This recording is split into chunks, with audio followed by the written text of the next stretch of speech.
test. It's a meeting of worlds, a moment where ancient traditions collide with modern life.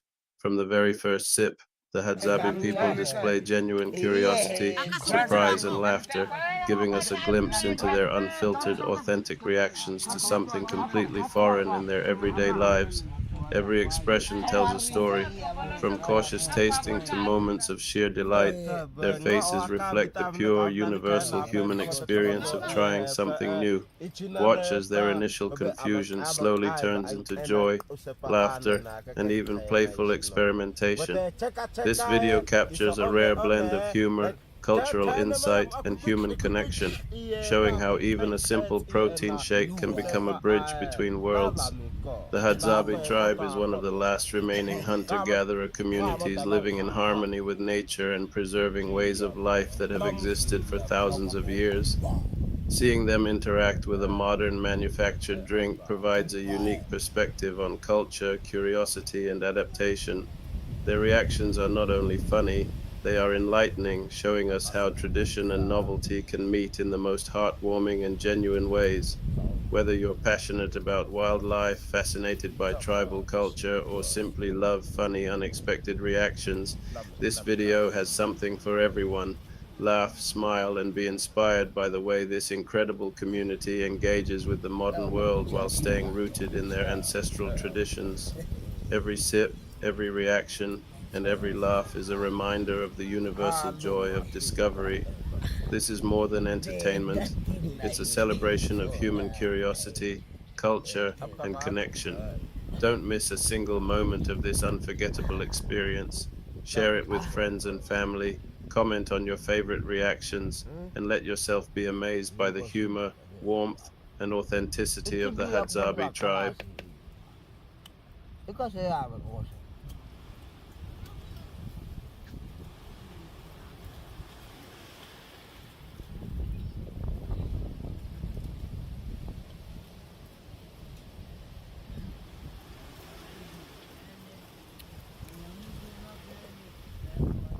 Jago belum? Jago belum? Jago. Baik.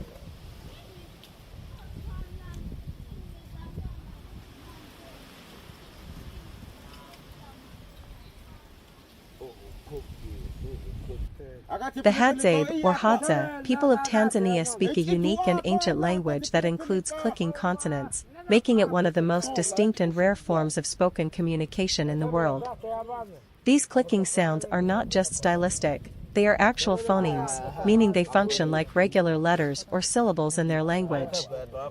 The Hadza language includes a range of click sounds, such as dental clicks, like tisk-tisk, lateral clicks, similar to the sound you make to urge a horse forward, alveolar clicks, sharp tongue pops made at the roof of the mouth. These clicks often appear within names, everyday speech, storytelling, and even during hunting, where communication must be silent yet clear. It's an intricate system that non-speakers find very hard to imitate, let alone understand. Speech balloon example. A Hadzabe person's name might contain a click sound that isn't written in English. It's a sound, not a letter.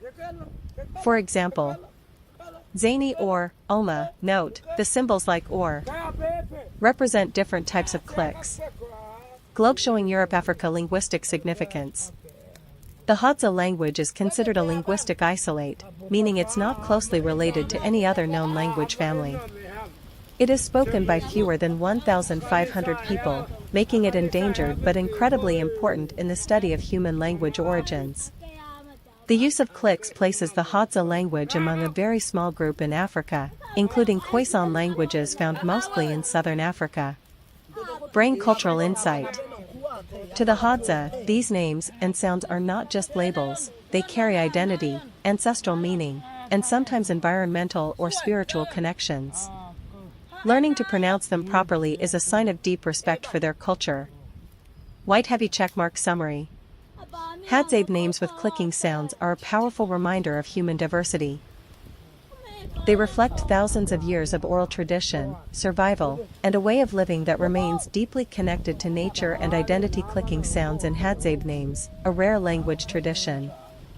Deep in the savannas and woodlands around Lake Eyasi in northern Tanzania, the Hadzabe, or Hadza, tribe lives as one of the last true hunter-gatherer societies on Earth.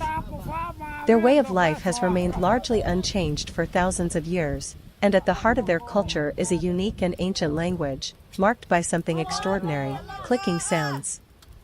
These clicks aren't casual noises or expressions. They are real, meaningful components of the Hadza language, used not just in speech but within names themselves, making Hadzabe personal names some of the most unique and difficult to pronounce in the world for outsiders. Speaking head, what are clicking sounds? In phonetics, clicks are non-pulmonic consonants. That means they're not made by pushing air out of the lungs like most sounds, but by creating a vacuum in the mouth and releasing it. You may recognize some of them from casual sounds you make in daily life. By dawn the river widened into a golden mist, and Myra's canoe drifted toward a shore alive with color and sound. Before her stretched a market unlike any she had ever seen, a market where memories and stories shimmered like silk. Stalls lined the winding paths, each one glowing with lanterns of every size and shape. Some lanterns hummed with ancient African proverbs. Some flickered with jazz notes and gospel hums from faraway American nights. All of them whispered softly as Mira passed, like wind through pages of 100 unwritten books.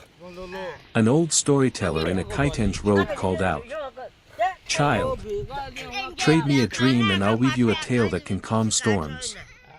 A young woman with patchwork skirts and beaded braids held up carved gourds. "These hold laughter from villages across the desert. Mix it in your cooking and your food will sing."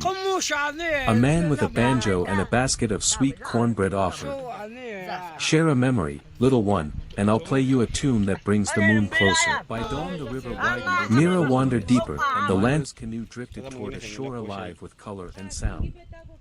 Before her stretched a market unlike any she had ever seen, a market where memories and stories shimmered like silk. Stalls lined the winding paths, each one glowing with lanterns of every size and shape. Some lanterns hummed with ancient African proverbs. Some flickered with jazz notes and gospel hums from faraway American nights. All of them whispered softly as Mira passed, like wind through pages of 100 unwritten books. An old storyteller in a kitenge robe called out, "Child, trade me a dream and I'll weave you a tale that can calm storms." A young woman with patchwork skirts and beaded braids held up carved gourds. "These hold laughter from villages across the desert. Mix it in your cooking and your food will sing." A man with a banjo and a basket of sweet cornbread offered, "Share a memory, little one, and I'll play you a tune that brings the moon closer." Mira wandered deeper, the lantern in her hands glowing brighter with every step. She passed tables of carved masks, each one whispering its origin. A griot's face from Mali. A jester from New Orleans Mardi Gras. A bird spirit from tales told under baobab trees. The air smelled of smoke, honey, hibiscus, and fresh bread. Children ran laughing between stalls, chasing glowing beads that hovered like fireflies. Drums throbbed from somewhere in the distance, answered by a humming choir of unseen voices. Mira paused at a stall where an elder wove cloth that shimmered like water. "Your lantern," the elder said, "carries many fires, but it is not yet complete." "How do I complete it?" Mira asked softly. "By sharing," the elder said, hands never stopping their weaving. "Take what you've gathered, our stories, our songs, our foods, and carry them home. When you light them again, when you tell them in your own voice, the lantern will bloom into a star." Mira felt tears prick her eyes. She thought of Willowmere, of her grandmother's hands, of the dream walkers by the twin fires. She thought of the drums, the cornbread, the baobab canoe, the blues, and the chorus strings woven into one melody. She held the lantern high. It flared so brightly that the whole market seemed to pause, bathed in gold. And then, softly, the lantern spoke, not in words, but in a warm wave of understanding. "Your journey is the bridge. Your story is the light. carry us. Mira took a deep breath and stepped back toward the canoe, her heart full of voices and visions, ready to bring them home and light new fires. The Lanterns of Willowmere, Chapter 3, Drums Across the Water. Mira followed the lantern along the riverbank, the cool night air carrying the sound of distant drums. At first she thought it was her heartbeat, quick and eager, but then she heard the rhythm deepen, a cadence older than language, a pulse that felt both African and American at once, like a heartbeat of two worlds joined by the night. The path twisted into a grove of tall willows and baobab-like giants that seemed impossibly alive here, their roots curling over each other like the braids in a mother's hair. Fireflies spun around Mira in constellations, and their light seemed to form patterns, a star map mixed with Adinkra symbols and old folk sigils her grandmother had stitched into quilts. On the far shore, shapes moved. A circle of figures sat around a low fire. Some wore bright Kent cloth that shimmered under the lantern glow, others wore denim jackets with patches from New Orleans jazz clubs and Harlem art houses. One elder played a gem, the deep sound rolling through the forest like thunder from a far-off savannah. Another strummed a leather guitar, picking out notes that carried the soul of gospel and blues. Mira stepped closer, and one of them, an old woman with cowrie shells braided into her hair, looked up and smiled. "Ah, child of lanterns," she said in a lilting tone that carried both the softness of the river and the strength of the desert. "We have been waiting for you." The others nodded. A man in a straw hat poured steaming chai from a carved gourd into a tin cup, handing it to Mira. The tea smelled of spiced hibiscus and cinnamon, a taste that was both home and somewhere new. "Who are you?" Mira whispered. "We are the Dream Walkers," said a young woman whose voice sang with the rhythm of Harlem nights. "Our ancestors crossed oceans, some by choice, some by chance." The forest awakens with sound, birds calling, leaves whispering in the wind. A small group of Hadzabe men and women walk gracefully through the lush green, their eyes scanning the trees for treasures. In their hands, baskets slowly fill with vibrant fruits glowing under the dappled sunlight. Imagine a taste untouched by time, ingredients plucked straight from nature's pantry, guided by knowledge passed down for thousands of years. The Hadzabe, one of the last true hunter-gatherer tribes on Earth, live in harmony with the land in ways most of us can only imagine. Every fruit they pick, every hive they climb, tells the story of survival and tradition woven into their daily lives. To witness their food culture is to glimpse a way of life that has nearly disappeared from the modern world. Now, step closer. The camera lingers on glistening wild honey dripping from combs, crimson forest berries shining like jewels, and roots freshly pulled from the earth. These are not ordinary ingredients, they are gifts of the wild, carefully gathered and celebrated. What follows is a culinary ritual rarely seen by outsiders, a Hadzabe recipe blending forest fruits with raw honey, simple yet profound, ancient yet alive. This is not just food, it is memory, connection, and survival preserved in taste. Prepare to witness an intimate moment with the Hadzabe tribe, a feast that carries the flavor of history itself, wide-shot, lush African forest. Sunlight cuts through the canopy. The Hadzabe walk barefoot, their movements calm but purposeful. Opening the unseen world.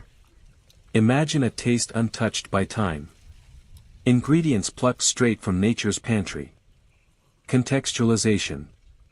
Close-up, hands reaching for bright berries, children carrying woven baskets.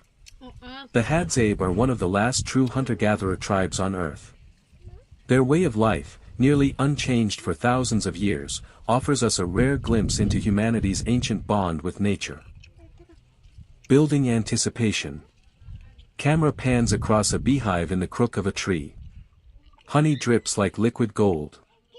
A Hadza climbs swiftly, retrieving the hive with ease. Here, food is more than survival, it is tradition. Every hunt, every harvest, every drop of honey connects them to ancestors who walked this same land. Ingredients teaser. Slow-motion shots, wild honey glistening, crimson berries tumbling into a basket, roots brushed clean against stone. Glistening wild honey, exotic berries, and fruits of the forest, simple, pure, Deep inside the untouched. wild, witness the Together, Hadzabe they Bushman's form the ancient honey hunt and experience the thrills of survival. Nestled in the untouched wilderness of Tanzania, the Hadzabe Bushmen stand as one of the last remaining hunter-gatherer tribes, continuing to live in a manner that has hardly changed for thousands of years. Their life in the wild is not just a way of survival, it's a testament to their profound connection with nature, their extraordinary skills, and their ability to live with what the land gives them. Today, we invite you to join us on an incredible journey into the wild heart of Africa to watch the Hadzabe Bushmen in action as they embark on their ancient honey hunt. This is not just a quest for food, it's an essential part of their culture, tradition, and survival. Follow the hunters as they navigate the African bush, working with the land and the creatures that inhabit it to secure this sweet, life-sustaining treasure. Let's step into their world and experience it firsthand. The rich history of honey for the Hadzabe tribe.